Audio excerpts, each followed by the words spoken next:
Good evening students. हमारा जो आज का टॉपिक है वो है origin and development of art in India and understanding visual art. Bharat में कला का उद्भव तथा विकास और दृश्य व पारदर्शित कलाओं की समझ। सबसे पहले हम करेंगे भारत में कला उद्भव तथा विकास। भारतीय कलाओं की विरासत जो है वो संस्कृत की तरह प्राचीन है। भारत की जो कलाएं हैं उसमें गतिशीलता है, कला में लयबद्धता है, अनुपम है। इन भारतीय कला में स्वरूप में वास्तुकला आती है, मूर्तिकला आती है, चित्रकला, संगीत कला, नृत्य कला, साहित्य कला। ये सभी कलाएं भारतीय साहित्य की प्रमुख कलाओं में से मानी जाती हैं। भट्ट मुनि ने अपनी जो पहली शताब्दी के आसपास कला शब्द का सबसे प्रामाणिक उल्लेख किया और कला शब्द का जो प्राचीनतम प्रयोग हुआ वो ऋग्वेद में भी देखने को मिलता है। लेकिन अगर हम कला की बात करें कि कला का उद्भव कैसे हुआ, यह आज भी अनुमान पर ही आधारित है। संभव है कि मानव ने भाषा के अभाव में अपनी अभिव्यक्ति रेखांकन द्वारा की हो, लेकिन इसमें अपने भाव खोजने में मानव ने आधुनिक कला को जन्म दिया हो। कहने का मतलब है कि जो आदि मानव होते थे रेखाओं के द्वारा अपने भावों को प्रकट करते थे, उन्होंने उन्हीं रेखाओं के माध्यम से, उन्हीं कलाओं के माध्यम से उनको आधुनिक कला का नाम दिया या उनको जन्म दिया। कला के माध्यम चाहे कुछ भी हो, लेकिन जो उसके भाव होते हैं वो उसको मूर्तता प्रदान करते हैं। जैसे कि हम पिछले पार्ट में भी पढ़ चुके हैं कि जो चित्रकार होता है, मूर्तिकार होता है, कोई भी कलाकार होता है, वो अपने भावों के माध्यम से उसे अमूर्त से उसको मूर्त रूप प्रदान करता है और इस प्रकार मन के भावों को वह अधिकतम सौंदर्य के साथ मूर्त रूप में प्रकट करना ही कला कहलाती है। प्राचीन अगर भारतीय साहित्य में कला के उद्भव और विकास के विभिन्न प्रमाणों का अवलोकन करने से यह स्पष्ट हुआ है कि कला उन समस्त जानकारियों और क्रियाओं का नाम है जिनमें भारतीय दार्शनिकों ने कला का अंतिम रूप भौतिक अवस्था से ऊपर उठकर कला को मूर्त रूप प्रदान किया है।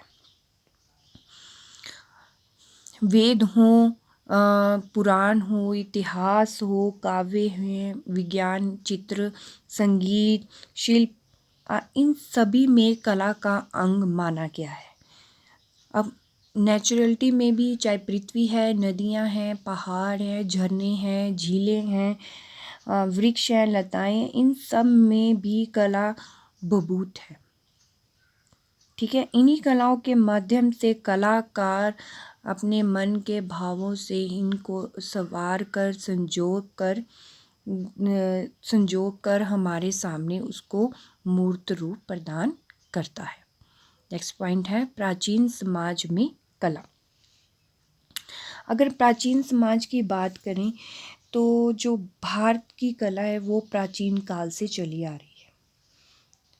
ठीक है, और जो आदिम समाज में कला ने ना केवल सामाजिक संरचना को मूर्त करती है बल्कि इसमें प्रत्यक्ष सामाजिक उसे उपयोगिता भी प्राप्त करती है। कहने का मतलब ये है कि जो आदिम समाज होता था उसमें कला जनता की और जनता के लिए ही होती थी कि जो वो कुछ भी करते थे, कोई भी आविष्कार करते थे, कोई भी कला का निर्माण करते थे, वो उनके तक ही सीमित रहती थी। फिर धीरे धीरे आधुनिक समाज के कार्यों में अवशिष्टीकरण के द्वारा उन कलाकारों की भूमिका अपना स्वतंत्र रूप ग्रहण करने लगी। धीरे धीरे वो चीज़ें सामने आने लगी। अब चाहे वो कारीगर हो, चाहे कलाकार हो, वो जादूगर हो, उन सब की भूमिकाओं के विस्तार का एक ही अंग होती थी कला। ठीक है, अब अगर हम रूपकार की बात करें कि जब किसी रूपकार की रचना की जाती थी, ठीक है, और वो रचना की जाती है, अगर मान लो कि कोई मूर्तिकार उसे रूप प्रदान करता है और रंगों के द्वारा अपने भावों के द्वारा उसे रूप प्रदान करने के बाद समाज में लाता है और समाज उसकी स्वीकृति प्रदान करता है, तो समाज जब उसकी स्वीकृति प्राप्त कर लेता है तब वो फैशन बन जाती थी। और समय के दौर में इसमें विशिष्टीकरण के द्वारा स्थापित शैली यानी कि स्थापित शैली का नाम उसे दिया जाता था। और कला एक सामाजिक क्रिया है, इसलिए कला शैलियाँ भी बनती और बदलती रहती थी। ठीक है, जैसे कि फैशन आते और जाते रहते हैं, वैसे भी जो शैलियाँ होती थी वो बनती और बदलती रहती थी। और इसलिए जो समाज के ढांचे में कलाकार का काम और वो जो शैली होती थी वो समाज में कलाकार का काम यानी कि कला का काम करती थी। इन सभी कलाओं के औपचारिक लक्षण काफ़ी स्पष्ट होते हैं, क्योंकि जो ये रेखाएं होती थी वो सीधी भी होती थी, उभरी हुई भी होती थी। ये ध्वनियों के द्वारा होती थी, लय के द्वारा होती थी और तुक के द्वारा होती थी। इन सभी में किसी न किसी औपचारिक संयोजन के द्वारा इन्हें मूर्त रूप प्रदान किया जाता था। नेक्स्ट पॉइंट है भारतीय मूर्ति कला और चित्रकला। पहले हम बात करेंगे भारतीय चित्रकला यानी कि इंडियन पेंटिंग। मानवीय सौंदर्य बोध की चरम अभिव्यक्ति चित्रकला में ही नजर आती है। भारतीय संस्कृति की बात करें, भारतीय संस्कृति में चित्रकला की इस समृद्ध परंपरा में 64 कलाओं का वर्णन किया गया है। जैसे कि हम पहले भी जानते हैं कि जो ये चित्रकार होते थे, जो पुरानी गुफाएं मिली हैं उसमें अगर चित्र मिले हैं, उन चित्रों में 64 कलाओं का वर्णन किया गया है। चित्रकला में रेखा रंगों के प्रयोग द्वारा वस्त्रों पर, लकड़ी पर, दीवार पर, कागज पर चित्र बनाए जाते थे। और जो प्राचीन कला में मानव ने पशु पक्षी के लाल रंगों के चित्र हम प्राप्त हुए हैं प्राचीन कला में। और गुप्त काल की बात करें तो अजंता एलोरा में कई चित्रकला का उल्लेख हमें मिलता है। इसमें उन्होंने लघु चित्रकला शैली का विकास किया इन चित्रों के माध्यम से।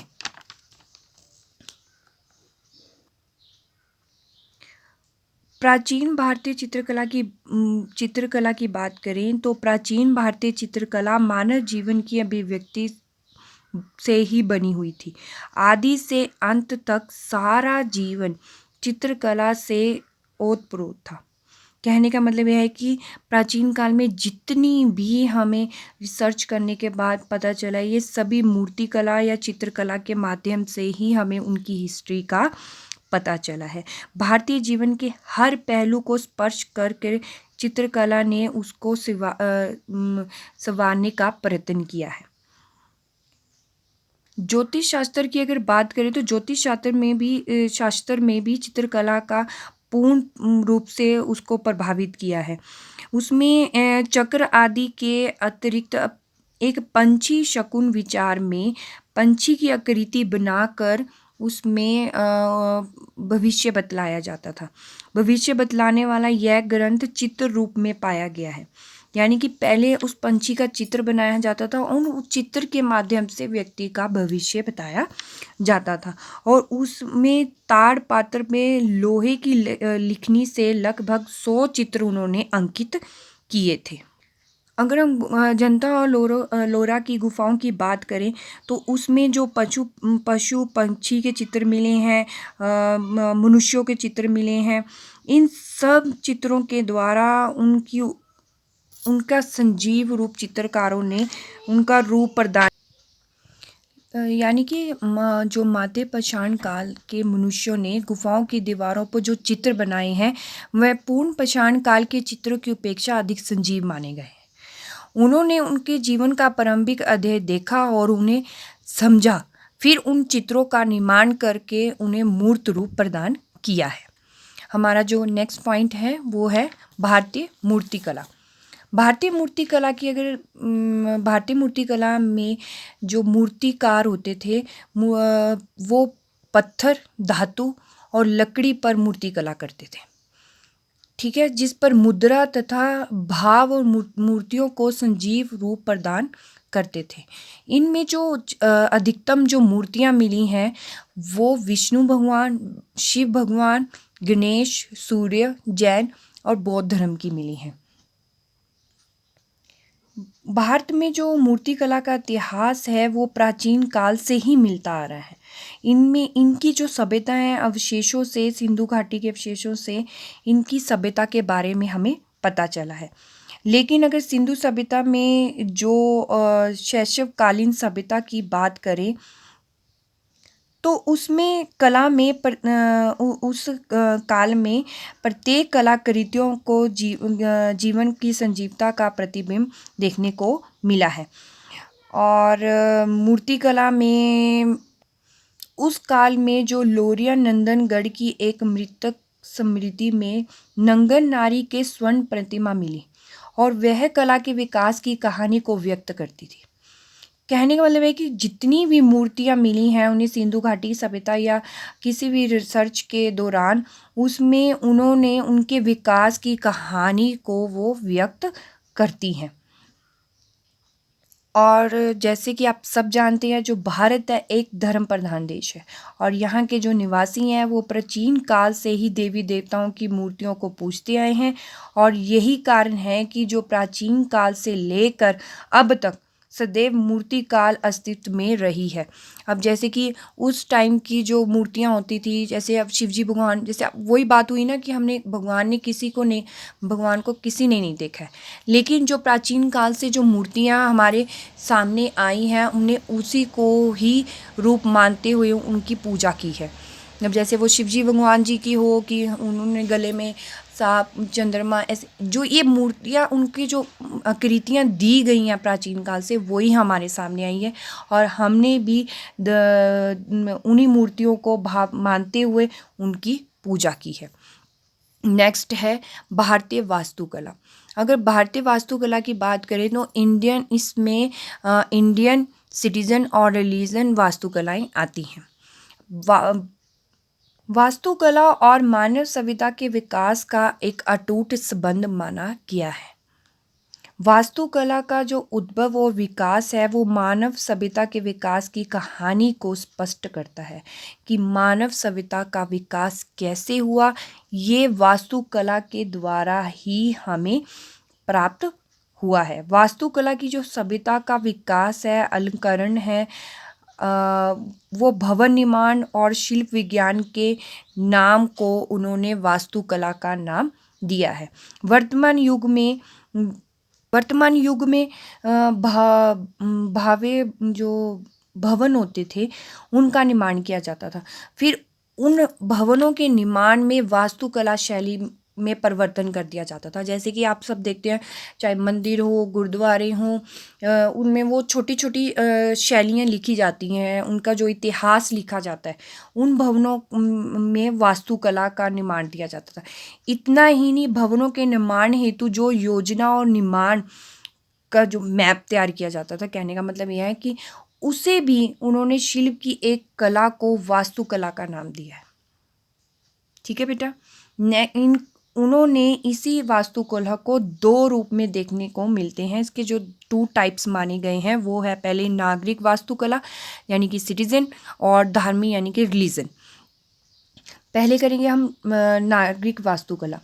आर्यों ने अपने ऋग्वेद में भवन निर्माण के सुंदर उदाहरण प्रस्तुत किए हैं। भवनों तक का जो भी निर्माण हुआ है वो आर्यों ने ही किया है। हजारों स्तंभ वाले भवन हैं, पत्थर निर्मित भवन है, पत्थर निर्मित भवन है, इन सब का वर्णन ऋग्वेद में उपलब्ध है। लौकिक रूप हो, नगर हो, ग्राम हो, भवन के रूप में दृष्टिगत होते हैं। इन्हें नागरिक वास्तुकला कहलाते हैं। कहने का मतलब ये है कि जो नागरिक वास्तुकला है इन सब का जो इतिहास है वो नगरों द्वारा, भवनों द्वारा, उनके गढ़ों द्वारा, उनकी जो मेन निर्मित भवन होते थे उनके द्वारा, इन सब का इतिहास हमें देखने को मिलता है। इन्हें नागरिक वास्तुकला कहलाते हैं। नेक्स्ट है धार्मिक वास्तुकला। यानी कि विश्व के जो विभिन्न देशों के जो व्यक्तियों ने उसे परम शक्ति के संबंध में विभिन्न कल्पनाएं की।